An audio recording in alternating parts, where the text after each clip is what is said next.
I remember when God's call to me came as a young man, I couldn't respond to it. You know what my very words were to God when He called me?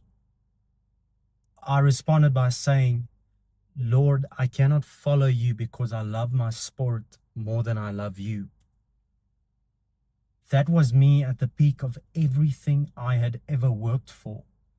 And today I want to take you right back to those moments, to the very beginning, so you can understand how a young boy who grew up seeing miracles ended up saying that to God.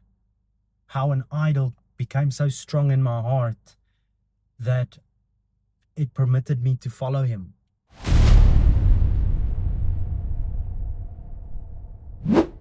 I want to start right at the very beginning when I was just 8 years old, and I remember writing a speech to the kids in my classroom and my teacher, and I said, one day I will be a national athlete. And from a very young age, that was my pursuit. Everything I put my mind to was in pursuit of that dream to become an Olympic medalist or a world champion. I knew there was one dream that I carried since a very young age, and that was I will put the South African jersey over my shoulders. That was my pursuit, and I always pursued sport here and there, but I never was great. And round about that time, when I was 8 years old, I remember having an encounter with God that so changed my life and even physically changed how I pursued sport. An evangelist came to our hometown and he preached, and he called some of the people to the front for prayer. And I just remember he so specifically prayed for the kids that day. My one leg was almost this much shorter than the other one. And I promise you, not me or my parents at 8 years old we didn't know that. And he took my feet and he showed me, look, your leg is shorter than the other one. And as he started to pray, I physically saw my leg grow out in front of my eyes. As an 8-year-old boy, I remember God saying to me in that very moment, this is holy ground. Within a couple of months, I won my first medal at nationals. I started winning cross-country events. I started winning races. And suddenly this reality of becoming a sports person grew very real. Now, as a young person, there was this intense desire to pursue in sport, but God also met me profoundly. And I somehow thought this was normal for God to reveal Himself to kids. But I would remember encountering God's presence as I played outside. There's this story my parents always used to tell me, and they said that a lady that we knew was on her deathbed. And I was just 4 years old when this happened. And my mom, when she tells the story, she says she would ask me, go pray and ask Jesus, is she going to be okay? And I remember they tell this story, but I almost came back and they certainly knew um, she's not going to be okay. And a couple of months later, one of my friends' dads passed away, and I was still in primary school. And within that same time bracket, my dad got seriously ill. Like, he was from a strong farmer. He landed up in a wheelchair within a couple of hours. Like, it was horrible. It was a shock to our whole family. And we had to drive him to a different city so he could get professional medical help tailored to his condition. And I remember asking my mom, is daddy going to die also? Is that what is going to happen to my dad? The same thing that happened to my friend's dad. And my mom's response, like literally, this was just her faith saying, go and pray and ask Jesus about it. Go speak to Him about what you feel in your heart.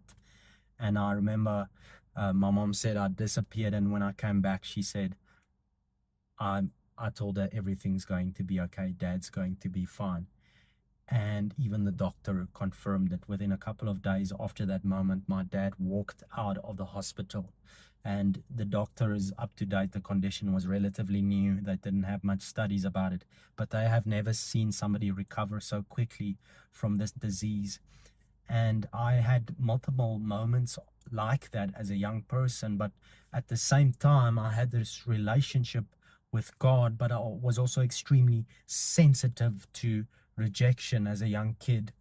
I remember being so sensitive when somebody would like accuse me of this or that, and it was very deep and personal. But I always used to be so insecure when people would attack me in terms of bullying or rejection. And I even sometimes projected that onto others. I would seek approval from one person, but I would like bully another. And it's so true that we as human beings, we project onto others what we personally feel trapped by. And that was my story, how I bullied others, but was seeking approval from the next crowd. And I think that was deeply rooted within like this root of rejection and feeling the massive need to gain people's approval. And I think as a young person, that's the reason I pursued sport to the point that I did. I try to prove to the world that actually am somebody. And I believe that that core, that root of my rejection and my identity was the thing that burnt. It was sort of the fuel to the drive for my success as a sports person. And I promise you, it paid off. I I was national. I had national colors in every single sport I pursued. And by the age of 14, I actually discovered cycling, and I went up in the ranks in the sport, and I rose to national champion within a couple of years, to African continental champion within a couple of years. And I actually ended up signing a contract in Switzerland that would really be the final stepping stone for my career in Europe. That is the most crucial part of an athlete. And I actually did a full two stories about that, about my junior tour of Ireland and how I performed at world championships, and I'll put those links in the description. But what ended up happening in my heart as a young person, I had this relationship and intimacy with God that even today I remember. I remember playing outside as a 10-year-old, and God started speaking to me on the trampoline, and he said, listen, I'm giving you a choice. You can follow me, but it's still your choice. And I remember just visually God showing me like, hey, there's a choice for you. You can choose life or you can choose death. And I remember the one path was a path of abuse. It was a path of brokenness and addiction that God showed me. He said, like, you can go into this, it is your choice. And the other path was a path of choosing God, responding to Him, a life of obedience. And I knew I chose God's part, but somehow the cycling looked a lot like the other part of it. But those were my intimate moments with God, personal encounters that I had with Him, how He healed me. And then when I started performing and really achieving well in my sport, in the beginning and the early stages, I always used to be grateful towards God for my achievements. Whether I finished last or whether I won, it didn't matter. Every time I crossed the finish line, my heart would be, Lord, thank you that you have brought me to this place. Thank you that I'm safe across the finish line. I always had a heart of gratitude towards God. And it was personal. Nobody knew about it, not even my parents. But there came a moment when I really started performing well, especially in Europe. And I won some of the biggest races that I won in my career. And I was the first ever South African on some of these podiums. And I started giving God less and less and less credit for my achievements. And I think the peak, and I'm almost sort of ashamed to say this, but the peak of that moment, I was so self-centered and arrogant. And I still believe it was that insecurity I projected. I tried to mask my insecure heart by being the number one athlete, by always succeeding, by doing well. And at the peak of my career, I remember the one race that I did at World Champs. I tapped my hand. I literally, as I went across the line, I said, "You are the best here. You have achieved this. It's all because of your hard work and your effort." And I remember feeling a check in my heart. And in that moment, I thought, I've grown so arrogant. And to me, that was it came as a shock, because it's not who I was. But I really started becoming that sport. I wasn't just an athlete, I was the sport. I I was nothing actually without the sport. And in the process, I had secret struggles. I had struggled. I was exposed to adult content when I was 14 years old. And I had this secretive struggle with that addiction, knowing that I was raised in a Christian home, I was raised in a Christian household, but at the same time, I'm struggling with this addiction. And it actually caused a drift between me and God, because the very thing that was supposed to be my source of healing, I avoided because I felt guilty. And guilt was the very thing that drove me away from God. And I started training harder on weekends, and on Sundays we would argue with my parents. And it sort of just, it was this wedge between my lifestyle in athletics and what God's call was over my life. You would see during break time at school this heavily insecure person with no friends, but on my bike you would see this confident young man. It was like I lived a double life because I so identified with the sport. I couldn't be anything else without it. And then came sort of the peak of my career. I just signed my contract. I'm living in Europe by the age of 17 and 18. And I'm starting to really see that this career could really work out for me. I I mentioned it already, but I won some of the biggest races that I could possibly win.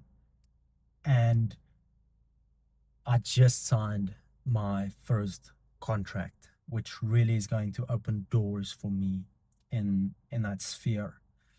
And I remember this moment so clearly, how when I won the Junior Tour of Ireland, probably my biggest race win, I worked so hard for the past 10 years to achieve this moment. And finally, I'm getting a glimpse of what my new lifestyle is going to look like. I've got TV cameras in my face, the national Irish national TV, people asking me my name, asking me to sign something. Like that was, I wouldn't say I was famous, but that was sort of my introduction to that scene. And I remember feeling that moment, that glorious moment of just winning this race. I was the first ever South African to win it. And the next morning, it was a Sunday that I won. The next morning, I woke up and I felt like nothing happened. I felt just as empty as I was before I won the race, not at all satisfied. And I really started asking the questions like, is the glory and the fame, is it worth it? And I lived in Europe at that stage, and I think I just spiraled. It went from bad to worse, because the more you win, it's like the less satisfied you feel the next day, because nothing can ever fill that void. And the one night I just laid in bed, and I remember so clearly hearing a voice in my room. It was just past 8 at night, and it came so loud. I wouldn't say it was necessarily audible, but in my heart it felt like somebody was in my room and my door was locked, and it spoke. And later I found out this was the call of Jeremiah. God said, "I've called you as a prophet to the nations."